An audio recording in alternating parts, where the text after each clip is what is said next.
হায়দ্রাবাদ টেস্টের আগে কাল শুরু টাইগারদের 2 দিনের প্রস্তুতি ম্যাচ। টেস্টের আগে সুইং নিয়ে কাজ করছেন পেসাররা, জানালেন তাসকিন। বাংলাদেশ ওপেনের রানার আপ হলেন সিদ্দিকুর রহমান।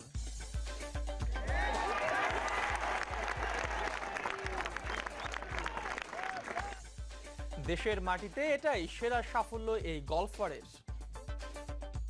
আমার ডিস্টেন্স, আমার অ্যাকুরেসি, আমার স্ট্রাইকিং এবং নট অনলি মি, আমার সাথে অন্যান্য যারা প্রফেশনালরা আছেন তারাও এটা রিয়েলাইজ করেছে।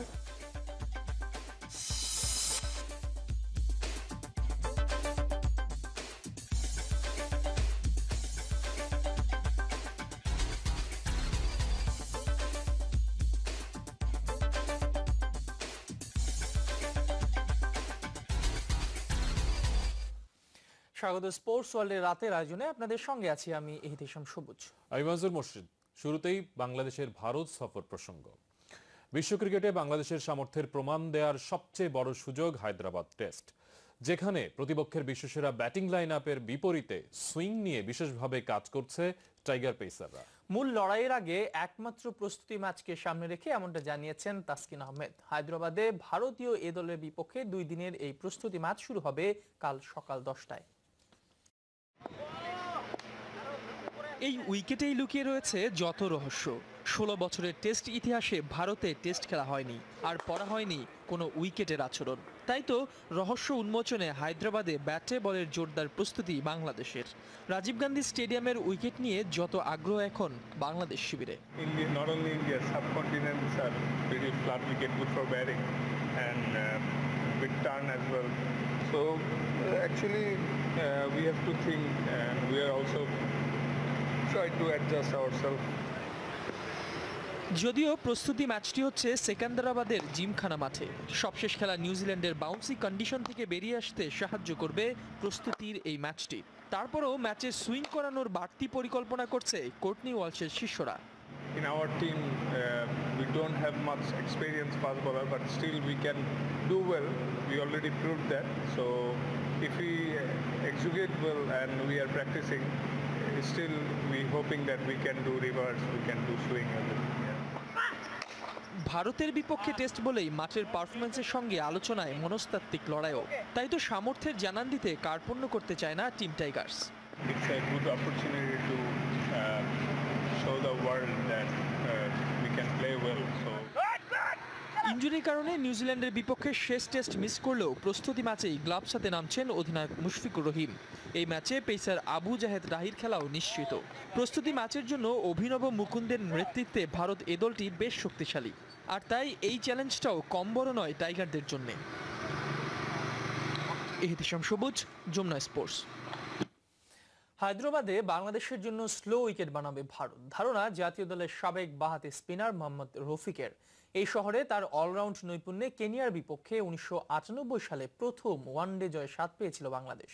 সেই ম্যাচের আরেক ক্রিকেটার ও বর্তমান নির্বাচক মিনহাজুল আবেদিন নান্নু বলছেন, কন্ডিশন প্রায় বাংলাদেশের মতো হওয়ায় সমস্যায় পড়তে হবে না টাইগারদের। 1998 সালে হায়দ্রাবাদের এই লাল বাহাদুর শাস্ত্রী স্টেডিয়াম সাক্ষী হয় বাংলাদেশের ক্রিকেটের এক গৌরব গাথার। স্টিভ টিকোলো, মরিস উদম্বদের কেনিয়াকে 6 উইকেটে হারিয়ে প্রথম ওয়ানডে জয়ের স্বাদ পায় বাংলাদেশ। ঐতিহাসিক সেই জয়ের ম্যাচে বল হাতে 3 উইকেট নেয়ার পর ওপেনিংয়ে নেমে 77 রানের ঝলমলে এক ইনিংস খেলেন মোহাম্মদ রফিক। সেই ম্যাচে তার সহযোদ্ধা ছিলেন বর্তমান প্রধান নির্বাচক মিনহাজুল আবেদিন নান্নু। ঝলমলে সেই স্মৃতি এখনো উজ্জ্বল তাদের চোখে। ওটাই কিন্তু বাংলাদেশের জন্য একটা হিস্ট্রি ছিল, কারণ ওটাই বাংলাদেশের আরম্ভ ক্রিকেটটা, যে ওখান থেকে জিতা আরম্ভ করলো, যে জিতা কি জিনিস এবং জিতলে কি আনন্দটা লাগে। এবং এটার আগে কিন্তু হায়দ্রাবাদ ক্রিকেট অ্যাসোসিয়েশন আমাদের ক্রিকেট ডেভেলপিংয়ের জন্য যথেষ্ট হেল্প করেছে, কারণ আমরা যখন মহেন্দ্র রমনাথ কোচ ছিল তখন আমরা হায়দ্রাবাদে অনেকবার সফর করেছি। কালের সাক্ষী হায়দ্রাবাদের আরেক ভেন্যু রাজীব গান্ধী স্টেডিয়ামে বাংলাদেশ ভারতের মাটিতে খেলতে যাচ্ছে প্রথম টেস্ট।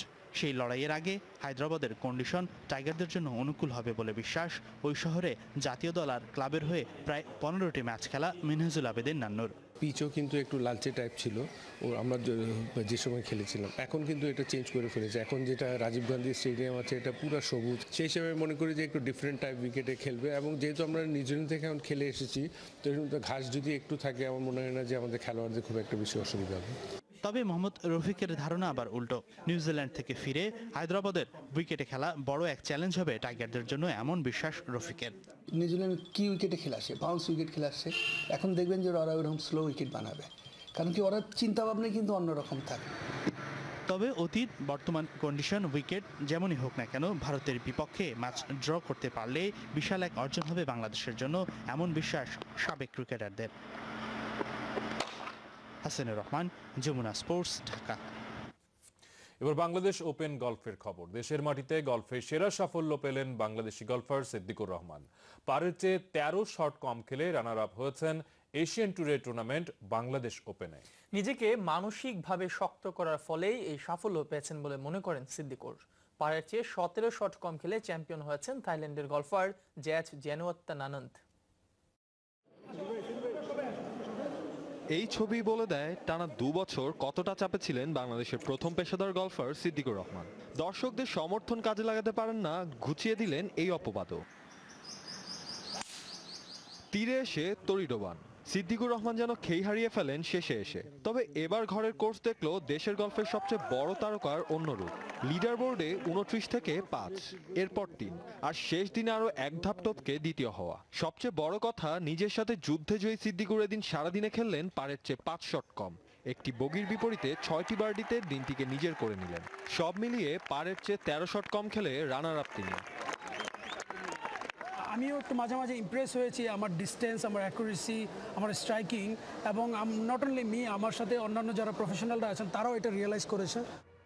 টানা 2 বছর এশিয়ান ট্যুরের শিরোপা ঘরে তুলল থাইল্যান্ড। তবে এবারের নায়ক 22 বছর বয়সী জ্যাজ। শেষ দিন 4 আন্ডার পার আর সব মিলিয়ে 17 শট কম খেলেই প্রথম এশিয়ান ট্যুরের শিরোপা জেতেন জ্যাজ। আর পারের চেয়ে 11 শট কম খেলে 3 নম্বরে শেষ করেন যুক্তরাজ্যের ডস ক্রেমার। সিদ্দিকুরকে নিয়ে আমি চিন্তায় ছিলাম, ও বারবার ঘুরে দাঁড়াচ্ছিল।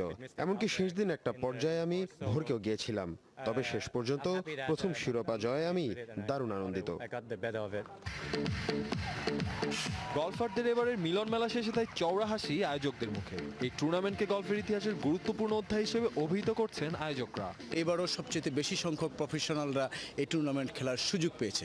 তো সব মিলিয়ে আমরা মনে করি অন্যান্য বারের ধারাবাহিকতায় এবারের সফলতাটা আমাদের নিঃসন্দেহে একটু ভালো ছিল। দেশের মাটিতে সেরা অ্যামেচার গলফার হয়েছেন আকবর হোসেন। পারের চেয়ে 5 শট কম খেলে 15 নম্বরে থেকে শেষ করেছেন আরেক গলফার দুলাল হোসেন। সাফল্যের মাপকাঠিতে এবারের আসরকেই সেরা বলছেন আয়োজকরা, কারণ এবারই প্রথম কাটপের হয়েছে বাংলাদেশের 10 জন গলফার, যার মধ্যে আবার 2 জন অ্যামেচার। আর দেশের মাটিতে সিদ্দিকুর রহমানের সবচেয়ে বড় সাফল্য এই এশিয়ান ট্যুরেই দ্বিতীয় হওয়া। Nabil Khan, Jamuna sports, Kurmitola golf club, Dhaka.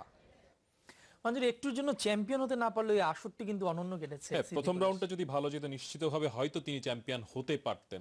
তারপর আমরা দেখতে চাই যে 2টি বছর খুব খারাপ গেছে সিদ্দিকুরের, তারপরে এই যে শুরুটা করলেন সেটা নিঃসন্দেহে তার জন্য প্রশংসা। যদি আমরা এই আসরটা একটু দেখতে চাই এক নজরে, সেখানে আসলে কেমন ছিলেন সিদ্দিকুর রহমান, কতটা পারফরমেন্স দেখেছেন আপনি দেখতে পাচ্ছেন।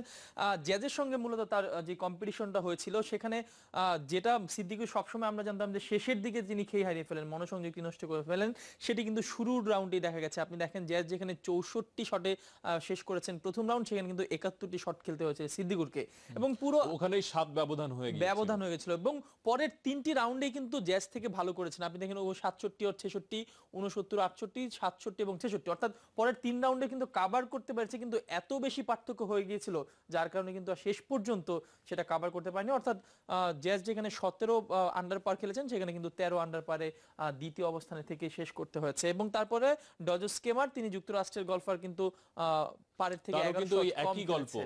একই গল্প যে প্রথম রাউন্ডটা তিনি খুবই খারাপ করেছেন, ইভেন সিদ্দিকুরের চেয়েও খারাপ করেছিলেন, কিন্তু দ্বিতীয় রাউন্ডটা তিনি সবার চেয়ে বেটার করেছেন, কিন্তু শেষ পর্যন্ত আর ঘুরে দাঁড়াতে পারেনি। আমরা যদি একটু মেরিটটা দেখতে চাই, অর্ডার অফ মেরিটটা, যে আসলে আপনি জানেন যে আয়ের বেসিসেই করা হয় এশিয়ান ট্যুরের আসলে যে অর্ডার অফ মেরিট, সেখানে কিন্তু 1 নম্বরে 2016 সালেরটা 2016 সালে, অর্থাৎ গত বছর স্কট হেন্ট ছিলেন 1 নম্বরে অস্ট্রেলিয়ান গলফার। তিনি 11টি টুর্নামেন্ট খেলে কিন্তু 10 লাখেরও বেশি ডলার আয় করেছেন। সেখানে বাংলাদেশের গলফার সিদ্দিকুর অবস্থান ছিল 16 নম্বরে, তিনি 18টি টুর্নামেন্ট খেলেছেন এবং প্রায় $2 লক্ষ আয় করতে পেরেছিলেন। অর্থাৎ এখন কিন্তু 12 নম্বর অবস্থানে রয়েছেন সিদ্দিক, অর্থাৎ কিছুটা উন্নতি হয়েছে। আমরা যদি 2017 সালে তার অবস্থাটা একটু দেখতে চাই, সেখানে কিন্তু এই যে যেমনটা বলছিলাম 12 নম্বর অবস্থানে রয়েছে সিদ্দিকুর রহমান। তিনি এখন পর্যন্ত 2টি টুর্নামেন্ট খেলে $33,000 আয় করেছে এবং 1 নম্বর যিনি রয়েছেন প্রায় মার্ক আসেং, থাইল্যান্ডের এই গলফার, কিন্তু সেও 2টি টুর্নামেন্ট খেলে প্রায় $1,82,000 আয় করে ফেলেছে। সিদ্দিকুরের বছরটা ভালো শুরু হয়েছে, আমরা আশা করি বছর শেষে তিনি আরো উপরের দিকে যাবেন।